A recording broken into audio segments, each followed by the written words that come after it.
Bom dia a todos. Leite Matos, Arquivo da História. Voltando hoje, dia 30, último dia do mês, dia 30 de novembro de 2024. Atendendo ao pedido das pessoas que interagem comigo, para eu dar continuidade ao podcast do dia 29, onde eu falei sobre a Constituição do Estado Novo até a Constituição de 1946, relembrando a história para todos aqueles que vivem na esperança de que esse Brasil dê certo, na esperança da pacificação nacional. Ó quão bom que todos os brasileiros tenham certeza da pacificação nacional. Uma nação precisa viver pacificada.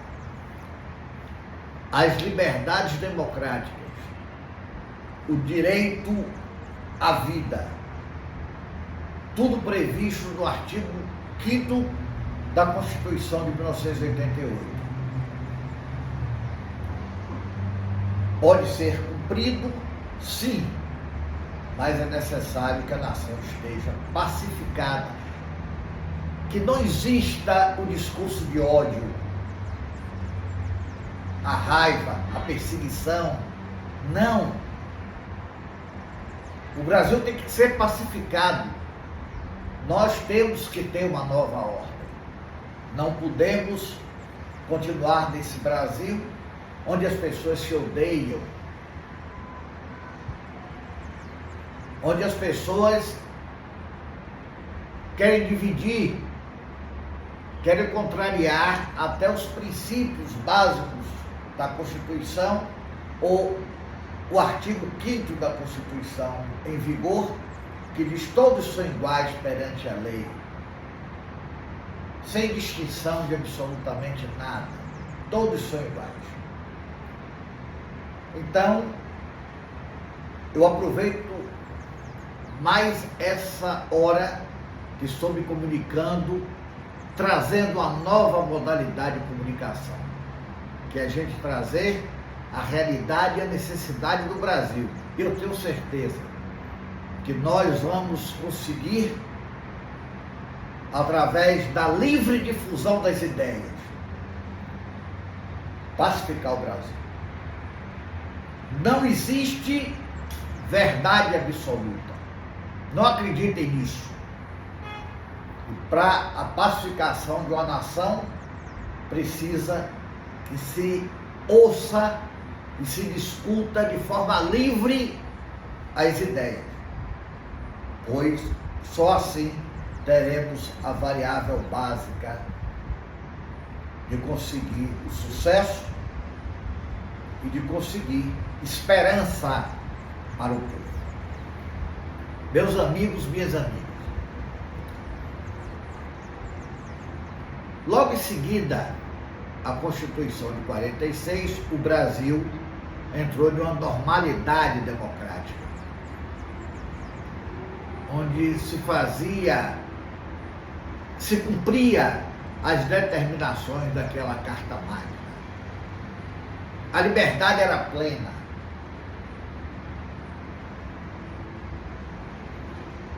Todo mundo desenvolvia livremente suas ideias. Todo mundo falava assumindo a responsabilidade pelos seus excessos, mas nunca impedido de falar. A Constituição de 46 garantiu a imunidade do parlamento. Os parlamentares tinham imunidade. Podiam falar, podiam livremente representar o povo sem nenhuma censura. Para isso, seriam eleitos de forma democrática através do sufrágio por voto. E a Constituição de 46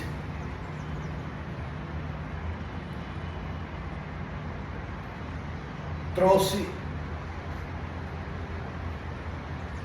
a liberdade de se escolher livremente quem ia governar o Brasil, quem ia governar os estados e a legitimidade da Câmara de Deputados, da Câmara do Senado Federal, das câmaras de vereadores, das Assembleias Legislativas.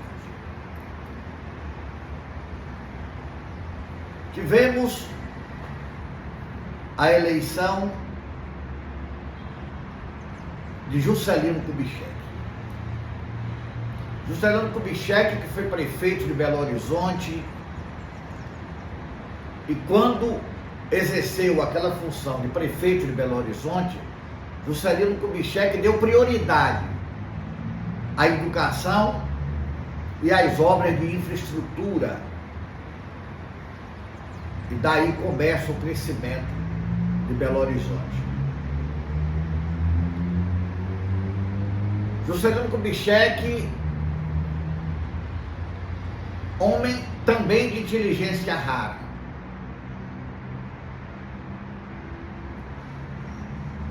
viu previamente que a capital federal não poderia continuar no Rio de Janeiro e fez Brasília. E aí vem as indagações. Lembro que durante os anos que ensinei o saudoso Colégio Sofia Costa Pinto, vi as indagações, como ele fez Brasília se lá não tinha nada. Ele carregou tijolo e avião, mas também ele construiu, para começar o trabalho de mudar a capital federal para Brasília, Juscelino Kubitschek criou algumas obras de infraestrutura nos arredores do aeroporto, naquele aeroporto onde pousava o avo presidencial. Fez uma estrutura com fábricas de cimento, olarias, e daí começou o trabalho projetado pelo grande arquiteto Oscar Niemeyer, e começa a construção de Brasília. Juscelino Kubitschek era realmente um estadista. Ele gostaria que o substituísse na presidência do Brasil o Marechal Henrique Teixeira Lott. Mas quem ganhou a eleição foi Jânio da Silva Quadros, o nosso saudoso Jânio Quadros, outro homem também de inteligência rara. Se houver tempo ainda nesse podcast, eu vou contar algumas de Jânio Quadros,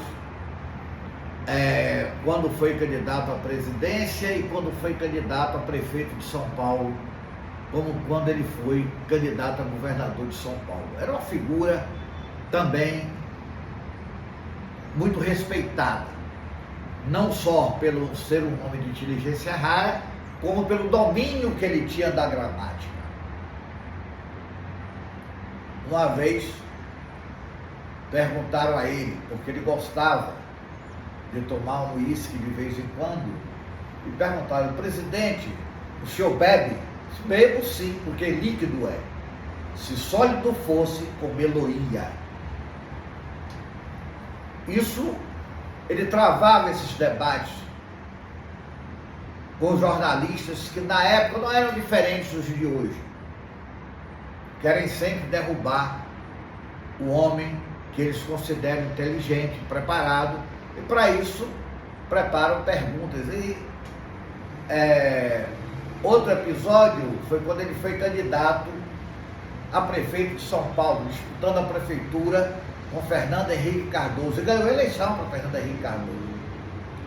E na época tinha, doutor Esté, um marginal. Naquela época não existia facções, eram os marginais.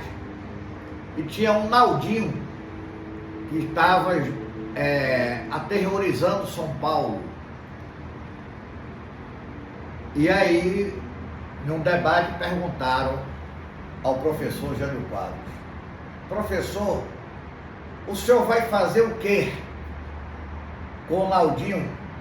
Naldinho não respeita ninguém. Naldinho se prevalece por ter menoridade e sai fazendo o que ele bem entende de forma dolosa nas ruas de São Paulo. Ele respondeu da seguinte forma, aquela ironia dele, aquela que irradiava simpatia. Ele respondeu para o jornalista o seguinte: no meu governo, este tal do Naldinho não vai ficar arrepiando nas ruas de São Paulo. Ele vai sim para o lugar dele. Isso é o estadista que nós tínhamos grandes debates, embora a comunicação fosse pouca, não tinha internet. E muitas vezes nós temos que aprender isso através da história, e isso é aprendido, esse aprendizado era feito na escola pública.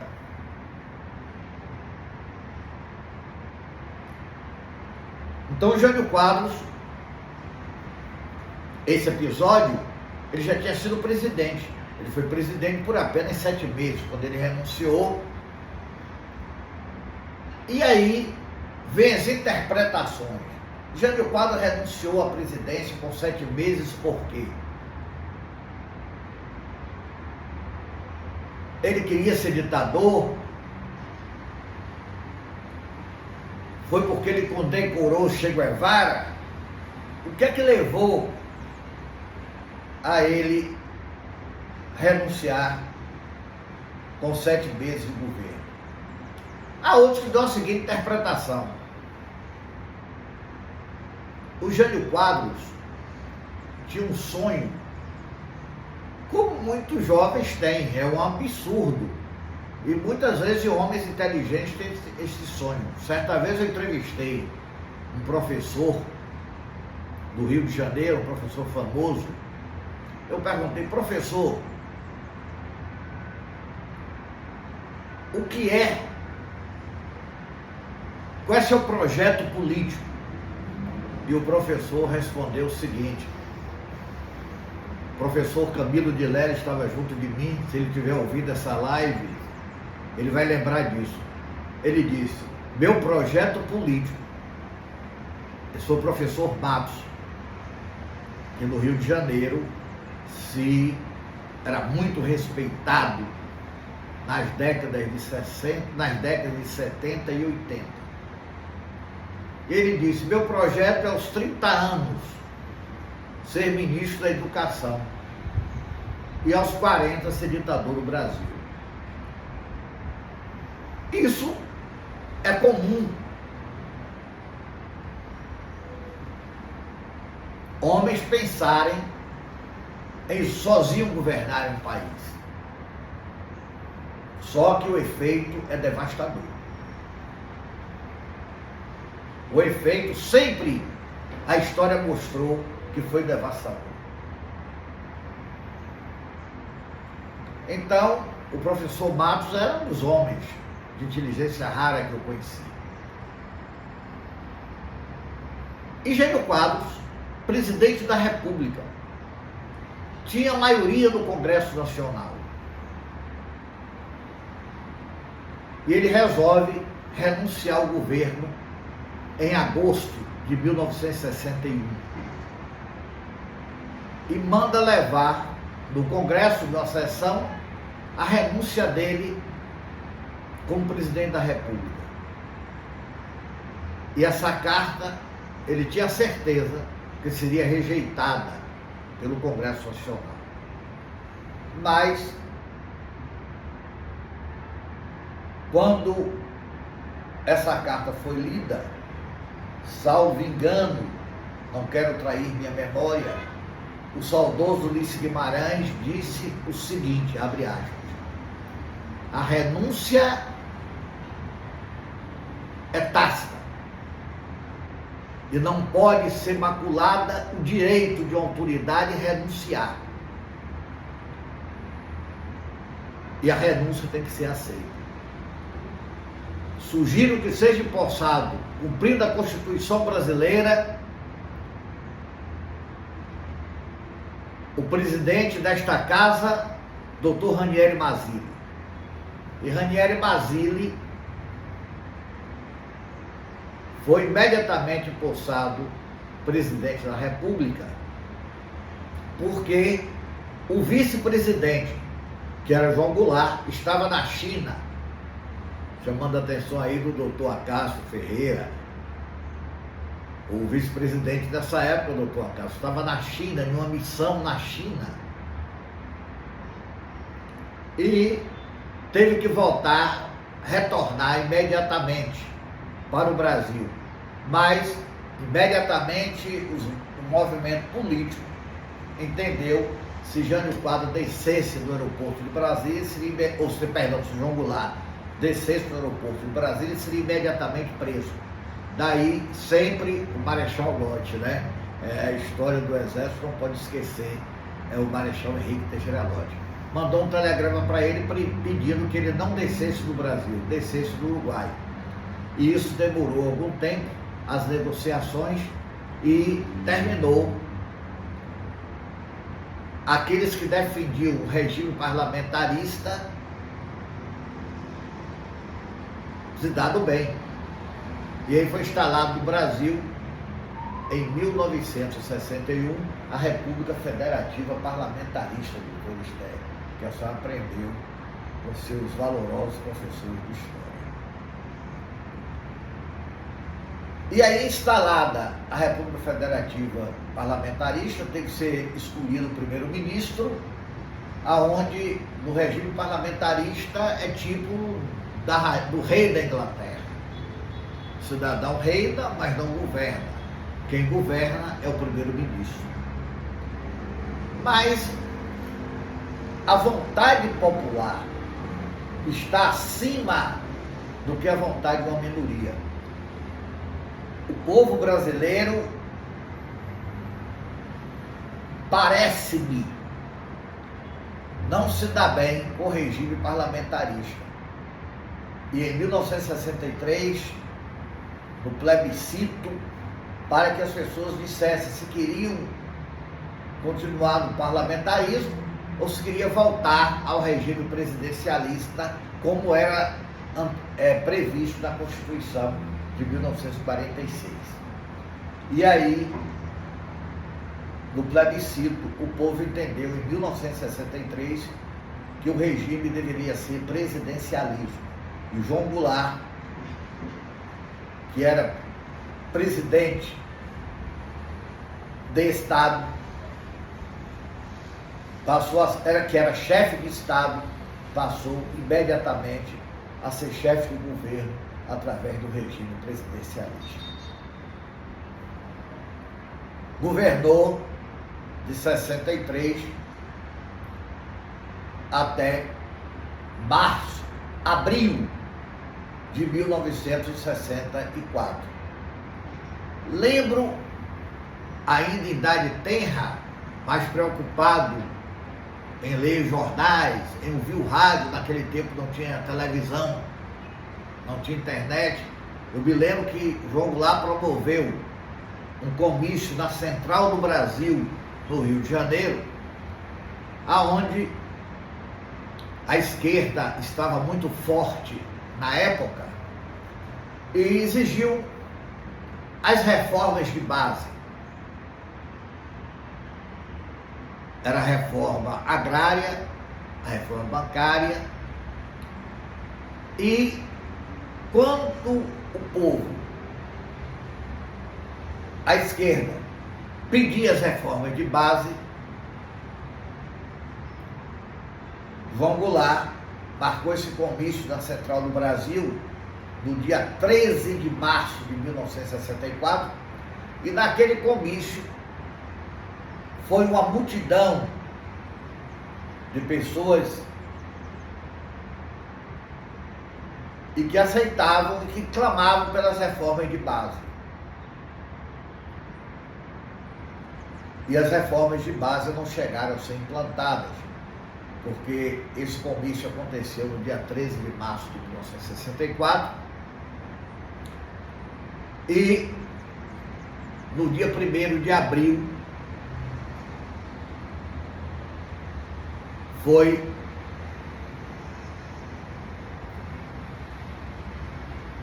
o general Mourão saiu de Minas Gerais com suas tropas, e alguns dizem que foi o movimento de março, de 31 de março de 64, outros dizem que foi 1º de abril, mas na realidade tudo aconteceu no dia 4 e no dia 13,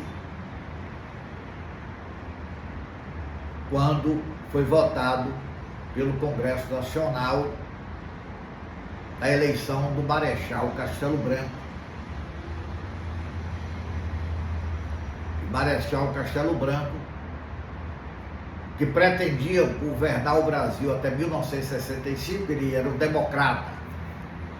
E quando ele assumiu com o compromisso de governar o Brasil até 1965, um ano de governo, onde ele faria eleições diretas para manter o calendário da eleição em 1965. Na época tinham 3 candidatos: Carlos Lacerda, Juscelino Kubitschek e Adhemar de Barros. Mas só que a maioria dos brasileiros estavam exilados em função do movimento militar de 64. Uns na França, outros no Uruguai, outros na Argélia. Me lembro que Miguel Arraes ficou na Argélia. E foi, então, que aconteceu um movimento militar que prorrogou o mandato de Castelo Branco até 1967, que, segundo a história, ele não queria, ele queria eleições diretas em 65. Tanto que inimigos se juntaram para essa eleição de 1965, que não houve, em função da prorrogação do mandato do Marechal Castelo Branco. O que é que aconteceu na realidade?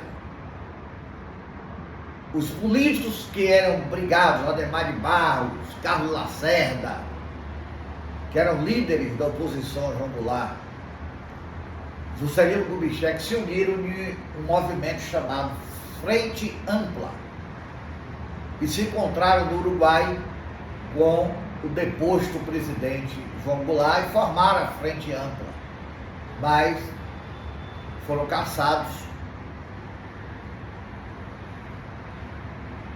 e o mandato do presidente Castelo Branco prorrogado até 1967. Não podemos esquecer que em 1967 foi promulgada, entre aspas, pelo Congresso Nacional, que uma eleição promulgada não pode ser feita sem antes a Assembleia Nacional Constituinte. Então, eu diria que na realidade foi uma Constituição otorgada com o nome de promulgada. E aí funciona a Constituição de 1967, que também foi muito pequena, essa Constituição de 1967, porque no dia 13 de dezembro de 1968 foi implantado as emendas constitucionais de 1968, que foram capitaneadas pelo AI-5, Ato Institucional número 5. E aí começa um regime de força, um regime autoritário no Brasil, em 1968. Lembro perfeitamente que eu era colega de sala de Carlos Augusto Marighella. E lembra, Carlos, que quando nós fomos matriculados outro ano, nós fomos comunicados que tínhamos sido expulsos do colégio sem ter feito absolutamente nada. Até hoje não veio explicação nem para mim, nem para você, Carlos Marighella, o porquê que nós fomos expulsos do colégio em 1968, após a aplicação do ato institucional número 5. Lembro perfeitamente que nós tínhamos um professor Humberto Machado, e ele disse: Leite, vamos ao quartel-general que nós temos que desfazer isso. Você não pode parar com 17 anos de estudar. Eu disse: não, professor, eu prefiro não ir. Eu prefiro cumprir a punição que me foi imposta, que eu não reconheço um impostor, mas você é obrigado a cumprir. E cumprimos e resolvemos, da melhor maneira possível, terminar o 2º grau, que era na época proibido em todos os colégios da rede pública, e apenas lembro que um primo do empresário Luiz Mendonça, Walson Lopes, era deputado federal e tinha um colégio, era dono de um colégio, e ele foi a única pessoa que teve coragem de nos matricular da escola dele. E assim nós tiramos o 3º ano colegial. Aí você foi estudar física, Carlos Marighella, eu fui para a faculdade de Direito. E hoje, e depois, você também se formou em Direito. Fizemos alguns júris juntos, me lembro, salvo engano, 3 ou 4 júris juntos, dentre eles um em São Sebastião do Passé. E assim a coisa aconteceu, e essa Constituição e essas emendas constitucionais prevaleceram até a Constituição de 1988, através de uma Assembleia Constituinte, não especificamente eleita para aquilo, mas já todos sabiam que o Congresso que seria eleito iria escrever a nossa Constituição de 88, o que aconteceu. Trabalho capitaneado pelo nosso saudoso Ulisses Guimarães. Como eu lembro das prosas que eu tinha com Ulisses Guimarães quando ele chegava na Bahia. Outro homem de inteligência rara, que nós não tivemos nem o privilégio de enterrar o seu corpo, porque ele morreu num desastre de helicóptero e seu corpo não foi encontrado nas longas estradas do oceano até hoje. E aí continua a história do Brasil até que aconteceu grandes episódios. Eu gostaria que o doutor Esther me desse o tempo para ver se eu posso colocar nessa live, ou se eu vou ter que fazer outra para falar sobre os grandes acontecimentos que aconteceram quando houve o movimento das diretas já, onde era presidente da República na época o general Figueiredo, e que o general Figueiredo defendia também a democracia que o pai dele o ensinou, que era anistia geral. E o movimento foi aceito pelo governo Figueiredo e foi decretada anistia recíproca. O que é anistia recíproca? Tanto aqueles que cometeram crimes durante o governo militar, como também aqueles que confrontaram com as pessoas que queriam a mudança para que voltasse o país a ser um país com liberdade plena. Há quem diga que, na realidade, o movimento de esquerda queria decretar a ditadura do proletariado. Daí é caso com o professor Camilo de Leles explicar, não sei quando eu vou ter esse privilégio, se realmente o movimento era para a implantação da ditadura do proletariado ou se era para a implantação das liberdades democráticas e cumprimento à Constituição. Em 1985,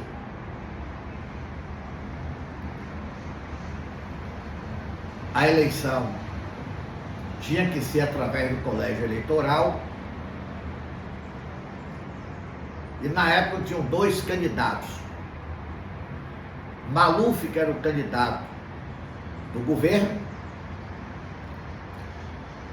e Tancredo Neves era o candidato da oposição, o saudoso Tancredo Neves, também outro homem de inteligência rara e que nós temos que nos curvar à inteligência de Tancredo. Tancredo,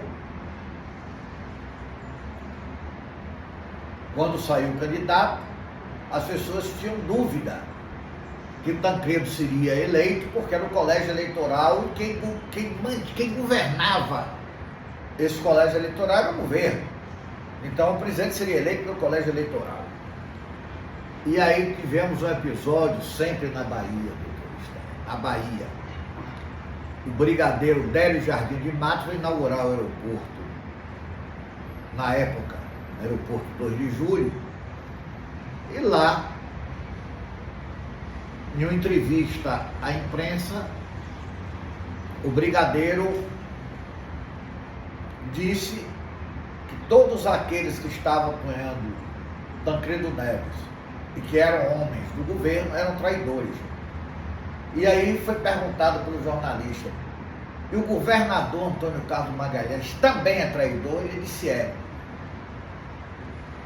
40 minutos depois que a notícia explodiu, o senador Antônio Carlos Magalhães responde o que nunca ninguém tinha feito desde 1964, peitar um ministro fardado. E ele peitou. Esse traidor é você.